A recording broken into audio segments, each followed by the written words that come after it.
সুপ্রিয় দর্শক, আসসালামু আলাইকুম।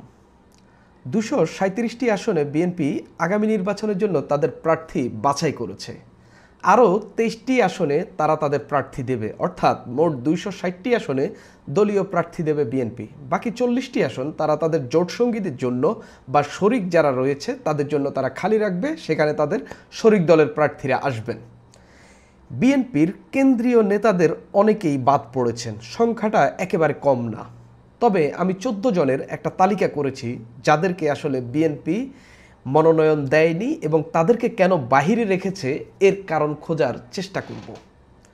১৪ জনের মধ্যে একেবারে হেভিওয়েট নাম যদি আপনি বলেন, নজরুল ইসলাম খান স্থায়ী কমিটির সদস্য, রুহুল কবির রিজভী, হাবিবুন নবী সোহেল, তারপরে সদ্য যাকে যুগ্ম মহাসচিব করা হয়েছে হুমায়ুন কবির, তাকেও রাখা হয়নি। এর বাইরেও আলোচিত আরও অনেককেই রাখা হয়নি। আমি একটু দেখি স্থায়ী কমিটির কারা বাদ পড়লেন। স্থায়ী কমিটির দুজন, স্থায়ী কমিটি হচ্ছে বিএনপির নীতি নির্ধারণী কমিটির একেবারে শীর্ষ পর্যায়ে, অর্থাৎ এখান থেকেই বিএনপি যে কোর সিদ্ধান্তগুলো নেয় এই স্থায়ী কমিটির সঙ্গে বৈঠক করেই এই সিদ্ধান্তটা নেয়। তার মধ্যে দুজন বাদ পড়েছেন, নজরুল ইসলাম খান এবং সেলিমা রহমান। নজরুল ইসলাম খান শুধুমাত্র বিএনপি স্থায়ী কমিটির সদস্যই নন, বিএনপির যে জোট রয়েছে তিনি জোটের সমন্বয়কারীদেরও একজন। তাকে মনোনয়ন দেওয়া হয়নি এবং স্থায়ী কমিটির আরেক সদস্য সেলিমা রহমান, তাকেও এই মনোনয়ন দেওয়া হয়নি।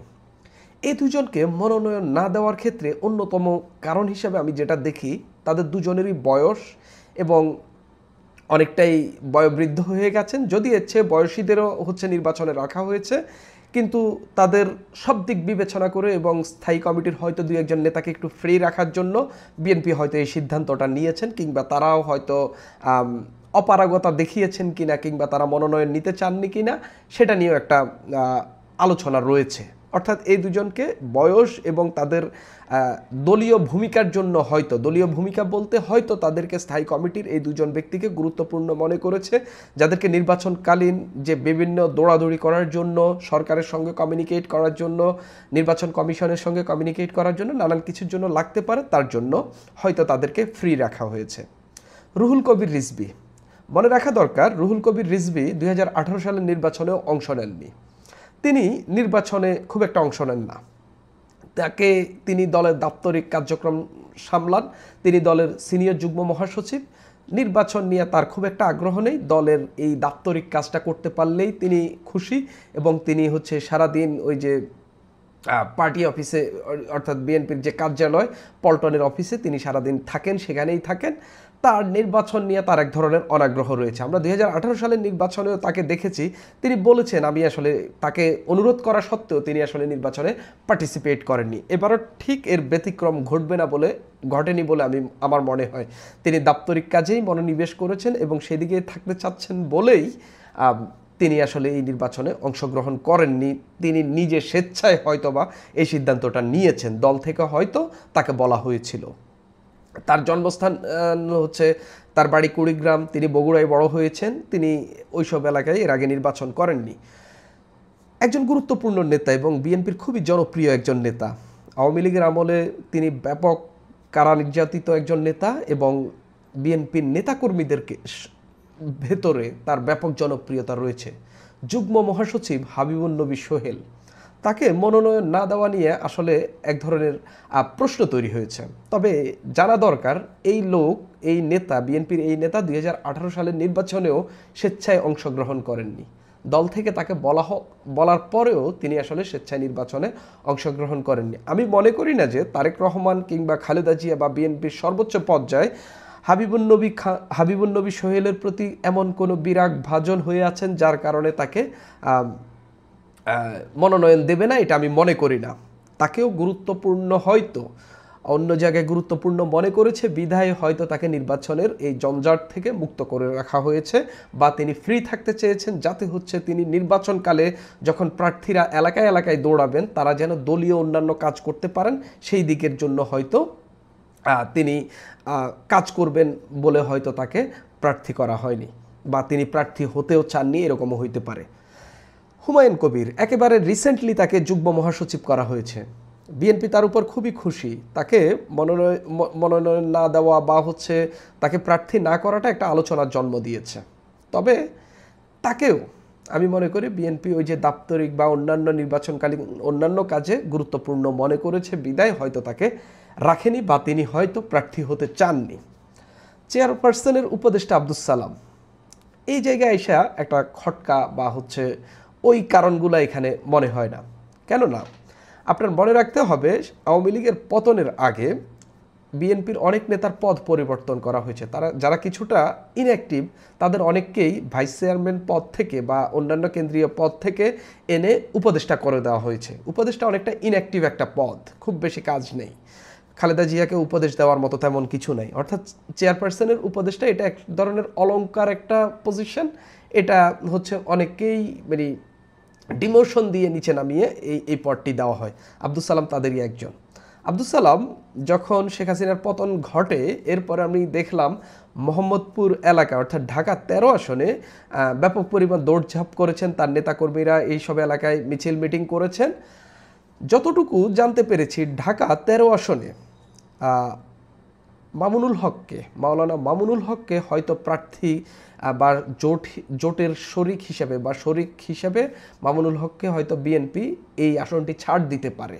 সেই জায়গা থেকে আব্দুস সালামকে এই আসনটি দেওয়া হয়নি। কিন্তু এই আসনে এখনও বিএনপি কোনো প্রার্থী দেয়নি, এখানে তারা ছাড় দিয়েছে।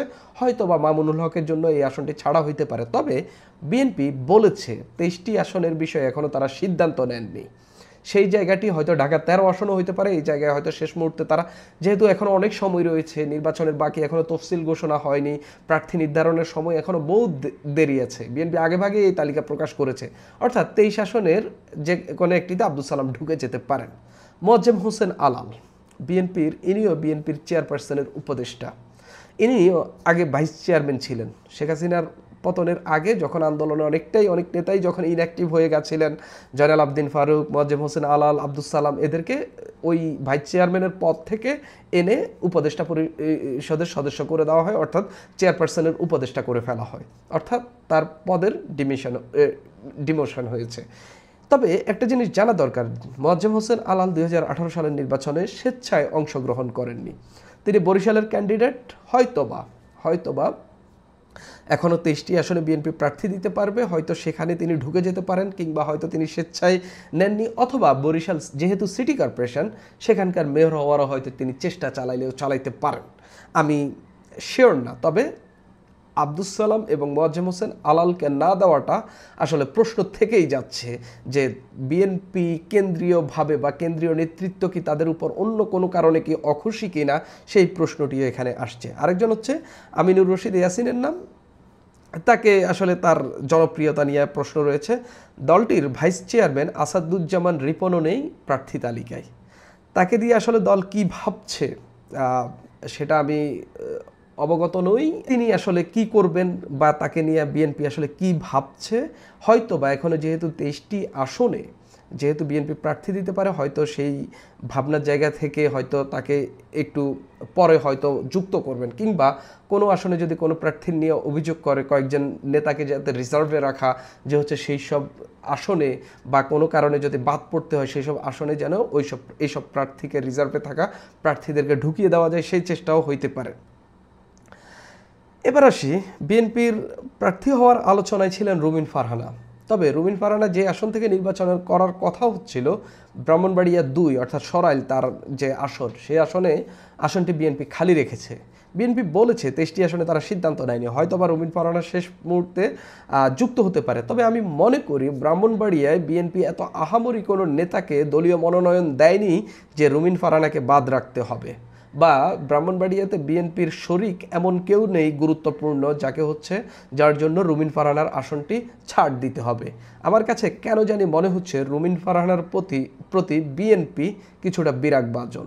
বিএনপি কিছুটা রুমিন ফারহানার বিষয়ে একটু ভিন্ন সিদ্ধান্ত নেওয়ার চেষ্টা করছে। সেই জায়গা থেকে হয়তো বা রুমিন ফারহানাকে বাদ দেওয়া হয়েছে। শেষ মুহূর্তে যদি বিএনপি তাকে নাও নেয়, তাকে সংরক্ষিত আসনে এমপি বানিয়ে কিন্তু সংসদে নেওয়া সম্ভব। তাছাড়া আহ, ঢাকা 10 আসনে বিএনপির গুরুত্বপূর্ণ একজন নেতা, আন্তর্জাতিক বিষয়ক সম্পাদক নাসিরউদ্দিন অসীম, তাকে দেওয়ার কথা ছিল, বা রবিউল ইসলাম রবি বিএনপির আরেকজন, ঢাকায় আরেকজন গুরুত্বপূর্ণ নেতা, এই দুজনকে দেওয়ার কথা ছিল ঢাকা 10 আসনে। কিন্তু আমরা দেখলাম ঢাকা 10 আসনটা খালি রাখা হয়েছে। মির্জা ফখরুল ইসলাম আলমগীর স্পষ্টত একটা বিষয় বলেছেন যে কয়েকটি আসনে আমরা সিদ্ধান্তহীনতায় আছি, হয়তোবা সেই সিদ্ধান্তহীনতা আর তাদের কিছুদিনের মধ্যে গুছিয়ে যাবে, হয়তো তারা ওই আসনে যে কোনো একজনের নাম ঘোষণা করবেন। রবিউল ইসলাম নয়ন বিএনপির আলোচিত একজন নেতা, বিএনপি না, যুব দলের একজন আলোচিত নেতা। তিনি ঢাকা মহানগর দক্ষিণ যুব দলের সদস্য সচিব। এই নেতাকে নিয়ে ব্যাপক সমালোচনা রয়েছে। বিএনপির ঢাকায় খুবই গুরুত্বপূর্ণ একজন নেতা, বিশেষ করে আন্দোলন মিটিং মিছিলের জন্য। তাকে কি ফ্রি রাখতে চেয়েছে কিনা সেটা একটা বিষয়, যে হচ্ছে নির্বাচনের সময় ঢাকায় যদি কোনো বিপদে পড়ে রবিউল ইসলাম নয়নকে দরকার পড়বে, সেই জায়গা থেকে রেখেছে কিনা। তিনি হয়তো মাগুরায় নির্বাচন করার কথা বলা হচ্ছিল, যে মাগুরায় না যাওয়াচ্ছে তাকে ঢাকায় রাখা ভালো, সেটা চিন্তা করেছে কিনা, নাকি যে তার বিরুদ্ধে যেহেতু এত অভিযোগ রয়েছে, যেহেতু তাকে মনোনয়ন দিলে বিএনপি সমালোচনার মুখে পড়তে পারে, কেননা এরকম একজন নেতা যাকে নিয়ে প্রচুর বিতর্ক সামাজিক যোগাযোগ মাধ্যমে রয়েছে, এবং তিনি নিজেকেও ওইভাবে এস্টাবলিশ করতে পারেননি, একজন ইম্পর্ট্যান্ট পলিটিক্যাল ফিগার হিসাবে যিনি নিজেকে এস্টাবলিশ করতে পারেননি, এক ধরনের মানে চাঁদাবাজি এই সেই ট্যাগিং তার সঙ্গে যুক্ত হয়ে গেছে, সেই কারণে হয়তো বিএনপি এই বিতর্ক এড়াতে হয়তো তাকে দূরে রেখেছে বলে মনে করছেন কেউ কেউ। কিন্তু আমি সঠিক জানি না এই বিষয়টি আসলে তাকে কেন রাখা হয়নি। পাশাপাশি রবিউল ইসলাম নয়ন এখনও ইয়াং, তার এখনও বয়স রয়েছে, সামনে হয়তো যে কোনো সময় তিনি ইনক্লুড হইতে পারেন। আর ভবিষ্যতে তো আরও অনেক নির্বাচন রয়েছে, সিটি কর্পোরেশন নির্বাচন, তারপরে উপজেলা নির্বাচন, সেগুলোতে হয়তো সেগুলোর জন্য তো প্রার্থী রাখা লাগবে। আরেকটা জিনিস যে হচ্ছে, এবার আসি একটু নারীদের বিষয়ে। বিএনপি স্থায়ী কমিটির সদস্য সালাউদ্দিন আহমেদের স্ত্রী, দুজন নারীর কথাই আমি বলবো। সালাউদ্দিন আহমেদের স্ত্রী হাসিনা আহমদ, যিনি রাজনৈতিকভাবে ওই চট্টগ্রামের ওই এলাকায় খুবই গুরুত্বপূর্ণ, এবং মির্জা আব্বাসের স্ত্রী আফরোজা আব্বাস, যিনি সম্ভবত মহিলা দলের সভাপতি। তো আফরোজা আব্বাসকে এর আগেও আমরা দেখেছিলাম, তিনি এমপি হয়েছিলেন, সংসদে গিয়েছিলেন, কিন্তু এবার তাদেরকে সরাসরি প্রার্থী করেনি বা মনোনয়ন দেয়নি বিএনপি। হয়তোবা ঢাকায় এখনও বেশ কয়েকটি আসন খালি রেখেছে, চট্টগ্রামেও আসন খালি রাখা হয়েছে, হয়তোবা তারা সেখানে বা কক্সবাজারে সেখানে হয়তো তাদেরকে ইনক্লুড করা হইতে পারে, কিংবা যদি তাও না করা হয়, সংরক্ষিত নারী আসনের ভিত্তিতে তাদেরকে সংসদে নেওয়াই যেতে পারে। তবে বেশ কিছু নেতাকে বিএনপি মনোনয়ন দেয়নি, সেটা নির্বাচনকালীন কার্যক্রমের কারণে কাউকে রাখা হয়নি, কেউ হয়তো স্বেচ্ছায় প্রার্থী হতে চাননি, কারো বিরুদ্ধে অভিযোগ রয়েছে বিদায় তাদেরকে রাখা হয়নি, এটাই আপাতত মনে হচ্ছে। সুপ্রিয় দর্শক, আপনাদের কি মত অবশ্যই জানাবেন। আজ এই পর্যন্তই।